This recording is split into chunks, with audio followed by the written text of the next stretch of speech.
Bismillahirrahmanirrahim. Assalamualaikum warahmatullahi wabarakatuh.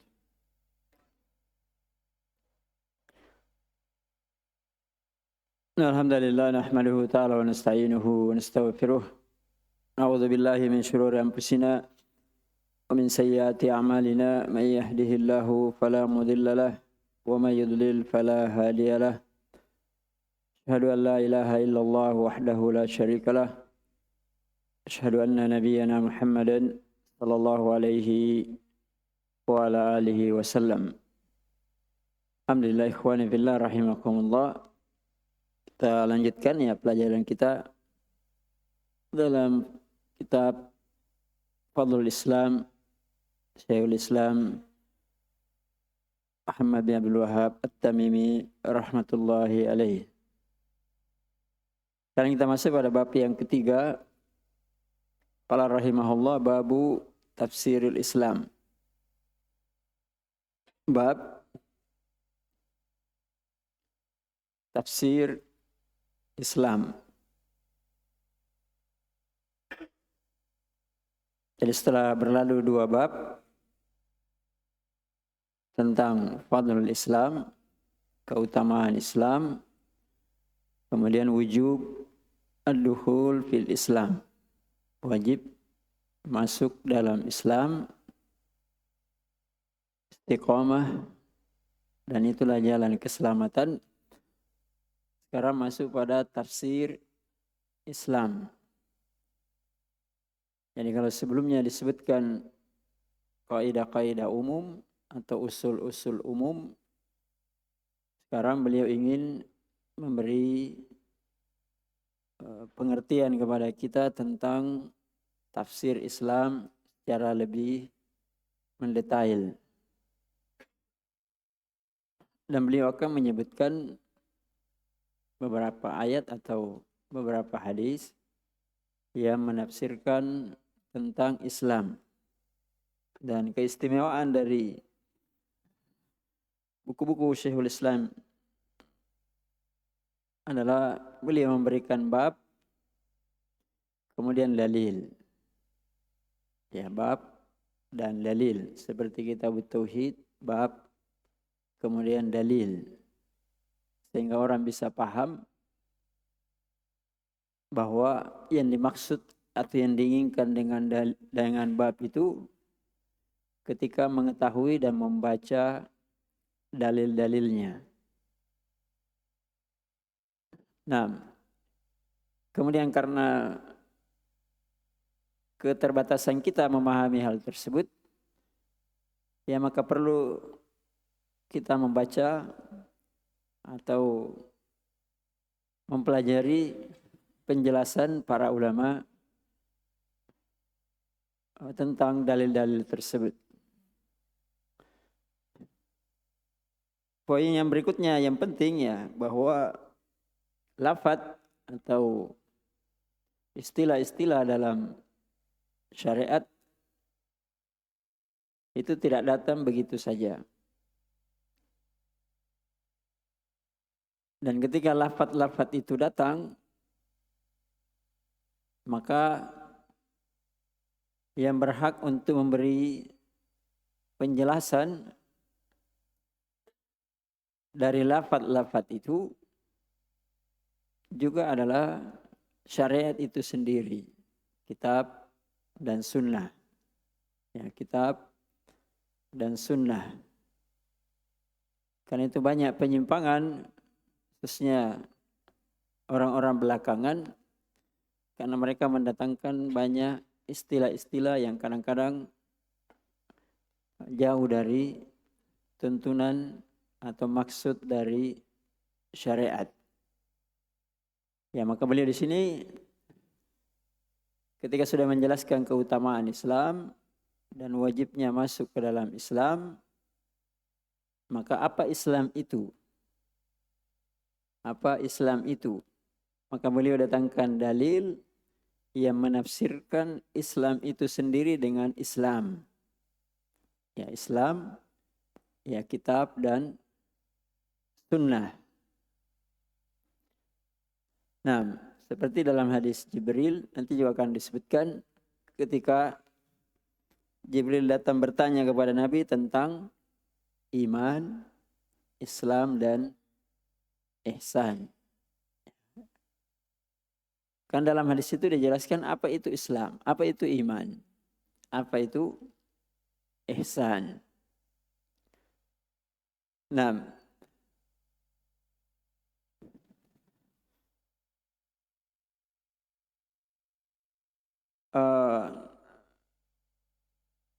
asalnya ya,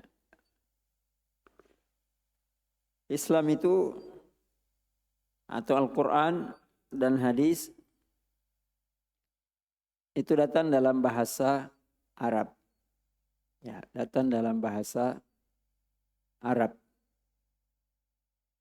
Maka selalu ada hubungan antara makna secara bahasa dan makna secara syariat. Ya, jarang sekali ada makna yang berbeda.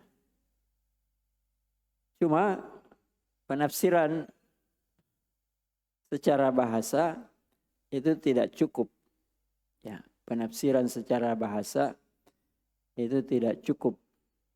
Karena itu banyak penyimpangan ketika sebagian manusia menafsirkan Al-Quran hanya dengan makna secara bahasa. Ya, jadi harus ada penafsiran dalam bentuk yang lebih detail. Itulah penafsiran secara syariat. Secara syariat. Misalnya salat. Ya, salat. Apa makna salat secara bahasa? Ya, salat adalah doa.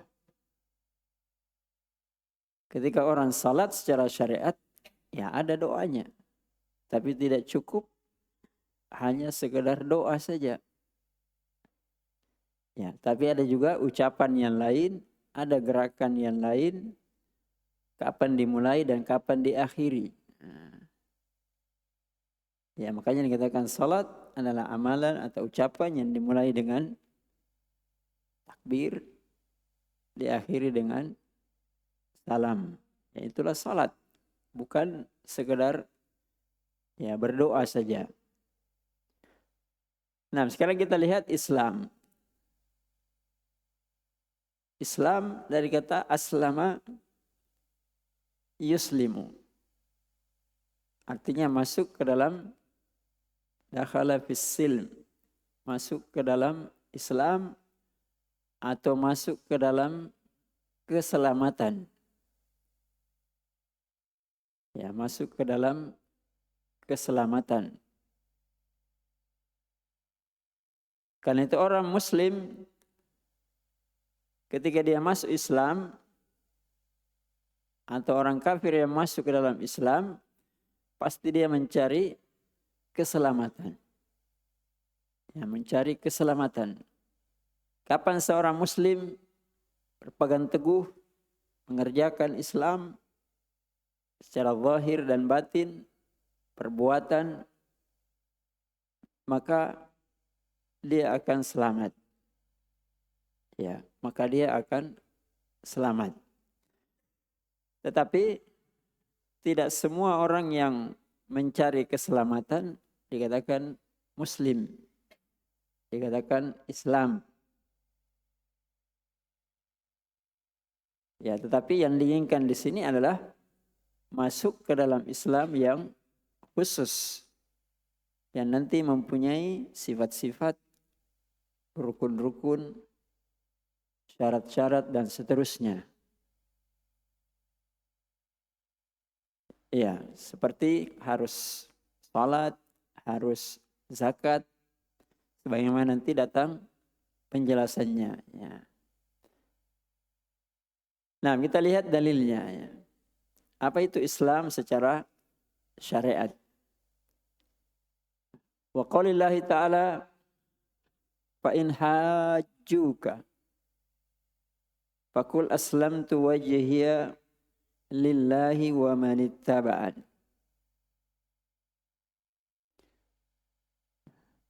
Ayat ini terkait dengan orang-orang Nasara yang datang ingin mendebat Rasulullah SAW dalam beberapa masalah. Ya, dalam beberapa masalah. Maka Allah Azza wa Jalla berfirman yang menjawab tantangan itu, Innad dina indallahil Islam. Innad dina indallahil Islam. Sudah berlalu ya dalam bab Fadlul Islam. Sungguhnya agama yang diterima di sisi Allah adalah Islam.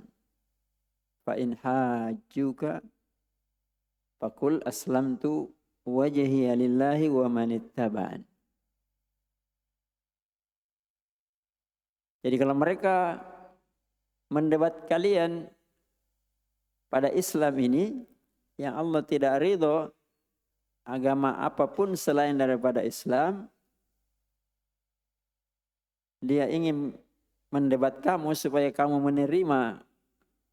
Tujuannya debatkan supaya menang. Ya, supaya menerima agama mereka, maka Nabi SAW disuruh mengumumkan, Faqul aslamtu wajhiya lillahi wa manittaba'an. Maka saya masuk, saya menyerahkan diri, wajahku ke dalam Islam. Lillah. Hanya semata-mata untuk Allah. Demikian juga orang-orang yang mengikutiku. Tidak semua debat itu harus dilayani. Ya, tidak semua debat itu harus dilayani. Kalau sudah yakin apa yang kita yakini itu benar, ya cukup menyerahkan diri saya kepada Allah. Saya tidak mau layani lagi. Saya merasa cukup. Allah sudah menjamin agamaku, itulah yang saya serahkan diriku kepadanya. Tidak perlu lagi berdebat. Tidak perlu lagi berpanjang lebar. Ya, karena itu misalnya Imam Syafi'i rahimahullah mengatakan ketika ada orang yang mendebatmu, maka sampaikanlah hadis. Sampaikanlah sunnah Rasulullah SAW, selesai. Mereka mau terima atau tidak itu urusannya. Urusan kamu menyampaikannya. Jangan didebat panjang lebar, diputar-putar, tidak ada ujung pangkalnya. Nah, inilah hakikatnya Islam. Yakni penyerahan wajah, dilambangkan dengan wajah di sini, lillah. Karena wajah itu adalah bagian tubuh dari manusia yang paling mulia.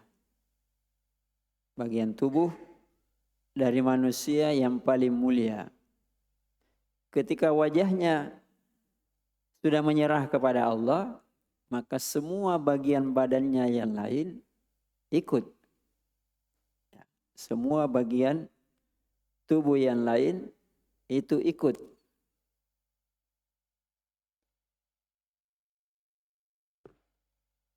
Dan syariat ya banyak yang semisalnya. Misalnya al-hajju Arafah. Ya, haji adalah Arafah. Padahal orang haji tidak di Arafah saja. Tapi itu adalah lambang. Ketika orang salat dilambangkan dengan ruku.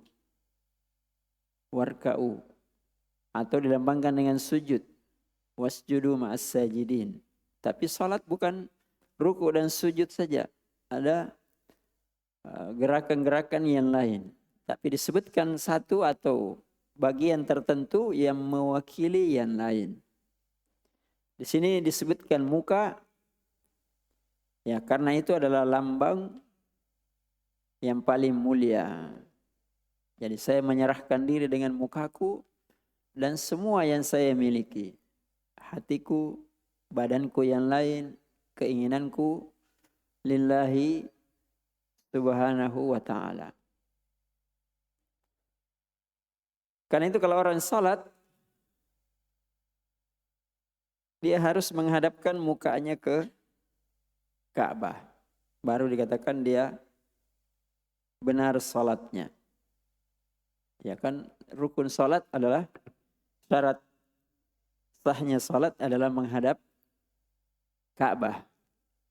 Apa yang menghadap Ka'bah yang paling pokok adalah muka. Sehingga kalau misalnya kita sangat susah menghadapkan semua badan kita ke Ka'bah, misalnya dalam perjalanan, maka cukup wajah kita yang menghadap Ka'bah kemudian kita takbir. Sesudah itu, ya menghadap kemana saja sesuai dengan arah kendaraan. Jadi cukup wajah. Demikian juga misalnya ketika orang membenci seseorang, apanya yang paling nampak? Orang bilang buang muka, ya kan? Bukan buang pantat. Bukan buang badan, tapi buang muka. Sudah cukup. Dan itu mewakili semua yang lain. Kalau mukanya sudah dibuang, lebih-lebih semua badannya yang lain. Artinya dia tidak suka kita. Tidak cocok atau benci dengan ya kita. Dan wajah melambangkan juga kecantikan. Makanya orang terpesona dengan wajah. Makanya Allah Azza wa Jalla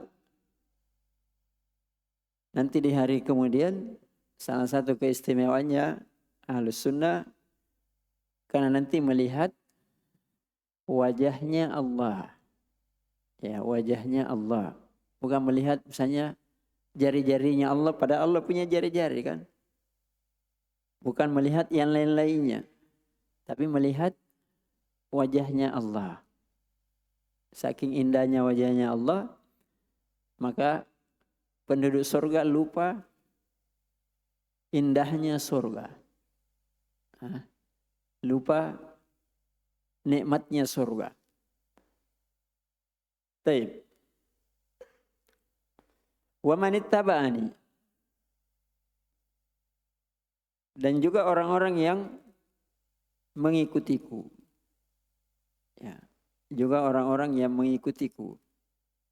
Wa may yuslim wajhahu ila Allah wa huwa muhsin faqad istamsaka bil urwatil wusqa. Wa man ahsanu dinan mimman aslama wajhahu lillah wa huwa muhsin wattaba'a millata Ibrahim hanifa dan seterusnya. Jadi kalimat ini datang dalam beberapa ayat yang semakna dengannya di dalam Al-Quran. Dan orang yang mengikuti Rasulullah Sallallahu Alaihi Wasallam juga sudah kita pernah sebutkannya ketika Nabi berdakwah, Kul hadhihi sabili ad'u ilallahi ala basiratin ana wa manittaba'ani. Ana wa manittaba'ani. Maka ini menunjukkan bahwa Islam itu dimulai dari Nabi dan diikuti oleh orang-orang yang mengikutinya. Ya, mengikuti cara Nabi beragama. Mengikuti sunnah Rasulullah sallallahu alaihi wasallam, para sahabat baik dalam keyakinan maupun dalam ibadah. Ya. Yang kedua, beliau sebutkan hadis yang masyhur ya, ma'ruf.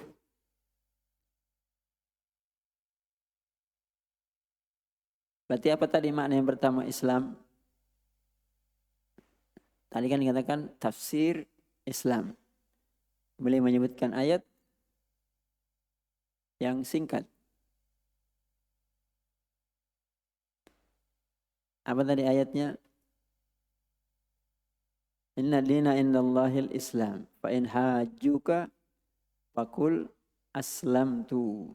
Ya, saya menyerahkan diri sepenuhnya kepada Allah. Itulah Islam. Biasa disebut dengan istislamu. Ya, ulama kan mengatakan ketika memberikan takrif dari Islam, istislamu lillahi bitauhid. Ya, istislamu lillahi bitauhid wal inqiyadu lahu bitta'ah wal bara'atu minasyirki wa ahlihi. Itu namanya penyerahan diri penuh kepada Allah. Ya, istislamu lillahi bitauhid. Faqul aslamtu wajhiya lillah. Saya hanya menyerahkan diri kepada Allah. Ini makna yang pertama dari penafsiran Islam. Jadi kapan orang ingin Islam, maka berarti dia harus menyerahkan penuh dirinya dan segala yang dia miliki lillah. Tidak boleh yang lain. Tidak boleh yang lain. Inilah pokok dari Islam. Nah, sekarang dilihat lagi penafsiran yang lebih detail. Penafsiran yang lebih detail. Wa fis sahih, yakni dalam sahih Muslim, hadis Umar bin Al-Khattab, terkenal dengan hadis Jibril, ya, yang juga ada dalam As-Sahihain, walaupun dengan lafaz yang lain. Kita lihat dulu di sini. Anna Rasulullah sallallahu alaihi wasallam qaal al-Islam. Islam itu adalah, berarti ini kan penafsiran Islam. Islam sendiri yang menafsirkan Islam.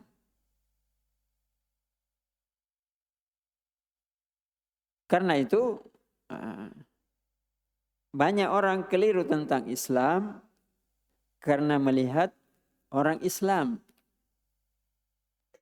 Oh, Islam misalnya di Arab sana, Arab tertentu begini bentuknya. Pergi ke Indonesia, oh Islam Indonesia begini. Pergi ke tempat lain begini. Kadang-kadang hanya ditunjukkan dalam satu atau dua amalan tertentu. Dianggap itulah Islam. Ya, padahal sebagiannya mungkin tidak benar. Sebagiannya kalaupun benar, itu hanya bagian kecil dari Islam. Karena dia mencoba memahami Islam dari apa yang dilakukan oleh manusia. Harusnya kembali kepada Islam itu sendiri. Quran dan Sunnah. Sunnah menafsirkan Islam sebagaimana ayat menafsirkan Islam. Ya. Apa penafsirannya di sini? Ini kan terkenal. Ya. Anta syahada alla ilaha illallah. Anta syahada alla ilaha illallah. Wa anna Muhammadar Rasulullah. Syahadatain. Yang berikutnya wa tuqimus shalah. Menegakkan salat. Yang berikutnya wa tu'tiyaz zakat. Menunaikan zakat. Yang keempat wa tasuma Ramadan. Puasa di bulan Ramadan. Yang kelima wa tahujjal baita in istata'ta ilaihi sabila.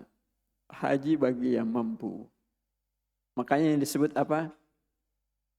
Rukun Islam. Ya, rukun Islam. Berarti rukun Islam itulah tafsirnya Islam.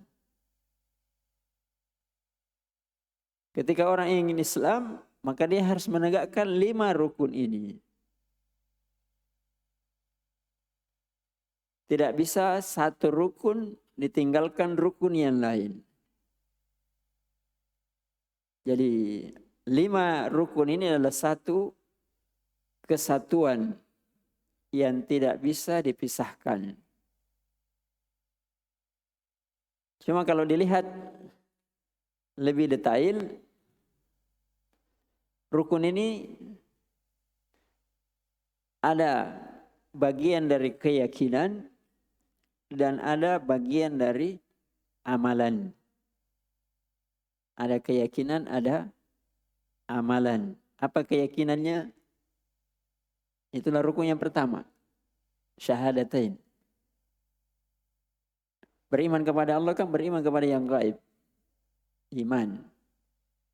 Adapun salat, puasa, zakat, dan haji, ini amalan zahir. Berarti Islam itu tidak sah kecuali ada keyakinan dan ada amalan zahir. Ya. Ada keyakinan dan ada amalan zahir. Demikian juga iman. Demikian juga iman. Dalam sebagian lafaz kan dikatakan buniyal Islam ala khamsin. Dibangun Islam dari 5 rukun. Kalau tadi dikatakan al-Islam an tashhada, langsung dimasukkan 5 rukun. Ketika orang berbicara tentang iman, iman juga 2. Apa itu? Keyakinan dan amalan zahir. Keyakinan dan amalan zahir. Karena itu dalam sebagian lafaz dikatakan al-Islamu an ta'budallaha wa la tusyrika bihi syai'a. Jadi dimulai dengan engkau menyembah hanya kepada Allah dan tidak menyekutukan dengan apapun. Ini kan iman. Ibadah. Ya, berarti Islam tidak bisa dipisahkan dengan iman. Rukun Islam dengan rukun iman. Karena rukun Islam, rukun pertamanya adalah iman. Rukun pertamanya adalah iman. Ya kan? Antasyhada an la ilaha illallah. Beriman kepada Allah. Beriman kepada Allah itulah rukun iman. Ya, makanya dikatakan Islam dengan iman adalah 2 kalimat yang menunjukkan makna yang sama. Dari sisi ini yang disebut dengan oleh para ulama dikatakan idza iftaraqa ijtama'a. Idza ijtama'a iftaraqa. Jadi 2 kalimat kalau disebutkan dalam satu kalimat disebutkan dua-duanya maknanya sedikit berbeda. Maknanya sedikit berbeda. Islam lebih banyak tentang amalan zahir. Iman, amalan batin. Tetapi ketika disebutkan tersendiri, ketika orang menyebutkan Islam, pasti di situ ada iman. Ketika orang menyebutkan iman, pasti di situ ada Islam. Ya, ketika orang menyebutkan salat, puasa, haji, zakat, kenapa dilaksanakan? Karena iman. Ketika orang beriman kepada Allah, hari kemudian malaikat dan seterusnya dari rukun iman, pasti harus diwujudkan dalam bentuk amalan. Inilah wujudnya iman saya. Saya zakat. Itu wujud iman saya. Tidak dikatakan saya meyakini kemudian menghayal. apa bentuknya, apa wujudnya dari iman. Inilah wujud iman saya, salat. Inilah wujud iman saya pergi haji. Inilah wujud iman saya kalau tiba bulan Ramadan, saya puasa Ramadan. Nah, berarti hadis ini menunjukkan bahwa tafsir Islam adalah akidah, keyakinan, tauhid dengan rukun Islam yang 4. Dengan segala bentuk perinciannya. Ya. Ini kan gampangnya sekali kalau dijelaskan. Tapi perlu diulang-ulang sebagian hal. Khususnya yang terkait dengan tauhid. Ya.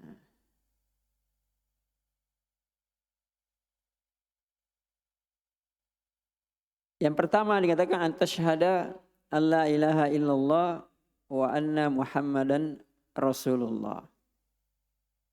Jadi ini adalah rukun Islam yang paling agung, yang paling besar dari rukun-rukun Islam. Karena tidak sah seseorang dikatakan masuk Islam sebelum mengucapkan 2 kalimat syahadat.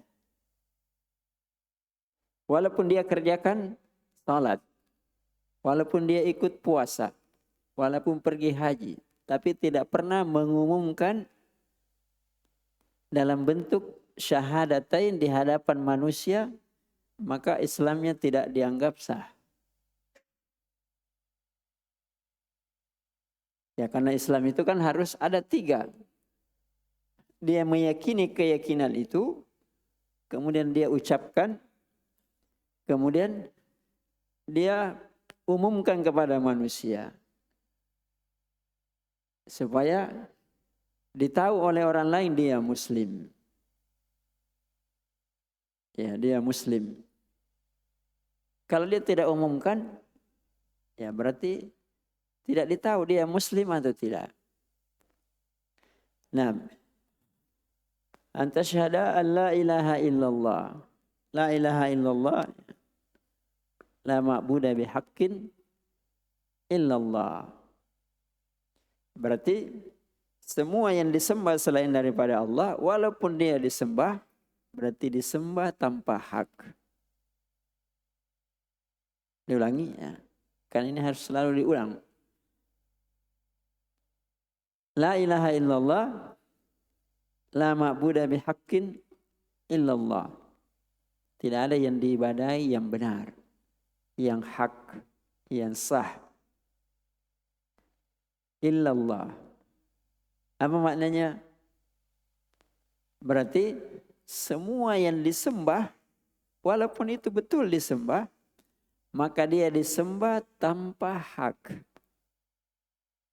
Maka dia disembah tanpa hak. Artinya disembah dengan batil. Atau disembah karena dipaksa. Atau disembah karena kezaliman. Atau apapun bentuknya. Tapi bukan disembah yang hak.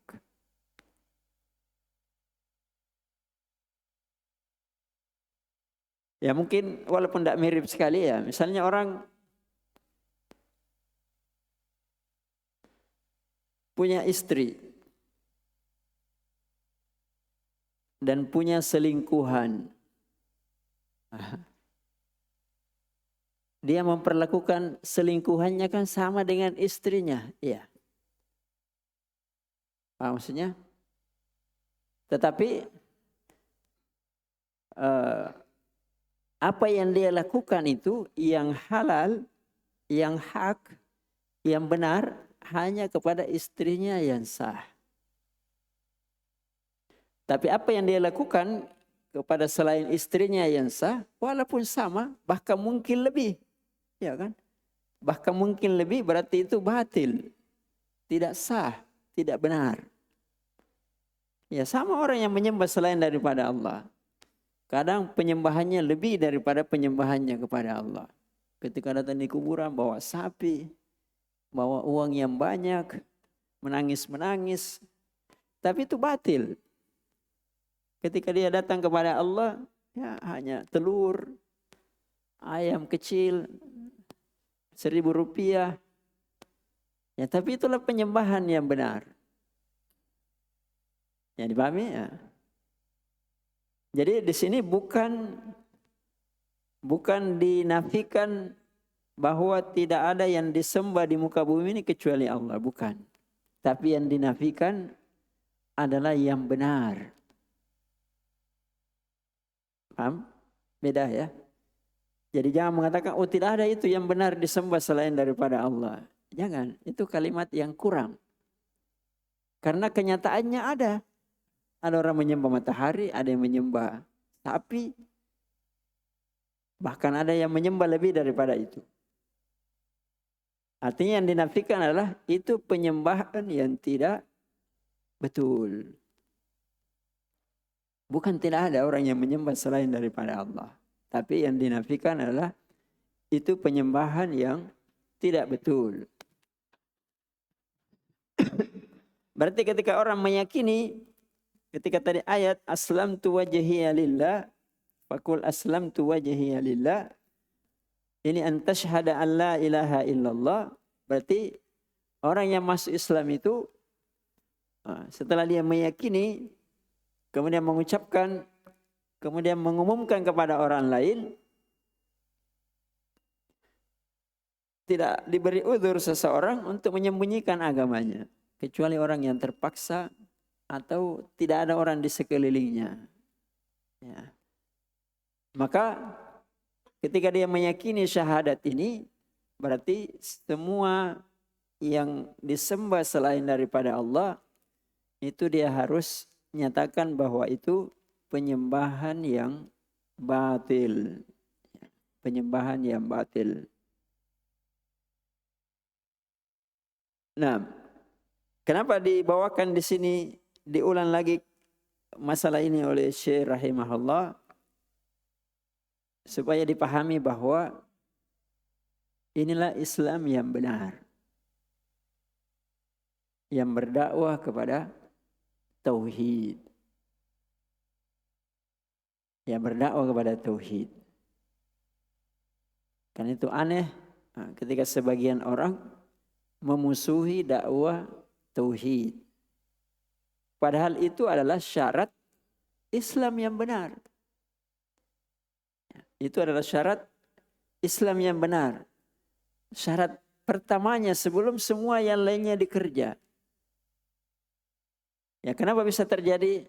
Karena jahilnya kebanyakan manusia dari makna tauhid. Ya, makna tauhid. Karena itu dakwah tauhid itu harus paling banyak, paling diulang-ulang. Jadi dia dakwah pertama, dakwah di pertengahan, dan dakwah di akhir dari dakwah. Semuanya adalah dakwah tauhid. Ketika orang mendakwakan salat, harus dibangun di atas tauhid. Ketika orang mendakwakan zakat, harus dibangun di atas tauhid. Karena bisa saja salatnya keliru, bisa saja zakatnya keliru. Kembali lagi kepada yang pertama, syahadatain. Bisa saja puasanya keliru. Bisa saja hajinya keliru. Bagaimana cara membenarkannya? Kembali kepada syahadatain. Kalau keliru mengikuti Nabi kan berarti bid'ah. Keliru dalam penyembahan, niat, maksud, dan tujuan menyelisihi syahadat yang pertama. Nah. Habis waktu ya. InsyaAllah ada beberapa tambahan. InsyaAllah kita akan lanjutkan dalam pertemuan yang akan datang ya. Karena waktu kita sudah habis. Nasallallahu subhanahu wa ta'ala taufiq wassadad, ilman nafi'an wa rizqan tayyiban wa amalan mutaqabbala. Sallallahu sallam ala nabiyyina Muhammad wa ala alihi wa ashabihi wa man tabi'ahum bi ihsan ila yaumiddin. Subhana rabbika rabbil izzati amma yasifun. Wassalamu alal mursalin. Wa akhiru da'wana alhamdulillahi rabbil alamin. Assalamualaikum warahmatullahi wabarakatuh.